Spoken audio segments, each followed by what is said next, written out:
Explanation చెప్పాలా. ఒక big breaking Vijayakiran గారు, చనిపోయిన కందుకూరి ఘటనకు సంబంధించి చనిపోయిన లక్ష్మీనాయుడు కుటుంబానికి పరిహారాన్ని ప్రభుత్వం ప్రకటించింది. ఆయన భార్యకు 2 ఎకరాల భూమి, 5 లక్షల రూపాయలు నగదు పరిహారం ఇవ్వాలని నిర్ణయించారు. 2 పిల్లలకు 2 ఎకరాల చొప్పున భూమి, 5 లక్షల రూపాయల చొప్పున ఫిక్స్డ్ డిపాజిట్ చేయాలని సీఎం ఆదేశించారు. లక్ష్మీనాయుడు పిల్లలను చదివించే బాధ్యతను ప్రభుత్వం తీసుకుంటుందని తెలిపారు. అలాగే కారు దాడిలో గాయపడ్డ పవన్ భార్గవ్కు కూడా పరిహారం అందించాలని సీఎం ఆదేశించారు. అదేవిధంగా పవన్కు 4 ఎకరాల భూమి, 5 లక్షల నగదుతో పాటు ప్రభుత్వమే వైద్య ఖర్చులు భరిస్తుందని సీఎం హామీ ఇచ్చారు. భార్గవ్కు 3 లక్షల నగదు, ఆసుపత్రి ఖర్చులు చెల్లించనున్నారు. లక్ష్మీనాయుడు హత్య కేసు విచారణ వేగంగా జరిగేలా ఫాస్ట్ ట్రాక్ కోర్టుకు అప్పగించి కోర్టులో కేసు విచారణ కోసం ప్రత్యేక పీపీని నియమించాలని ఆదేశాలు ఇచ్చారు ముఖ్యమంత్రి చంద్రబాబు నాయుడు.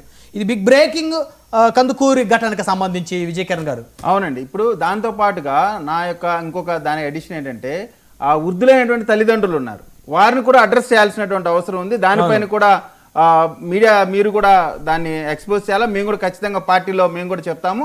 ఇక్కడ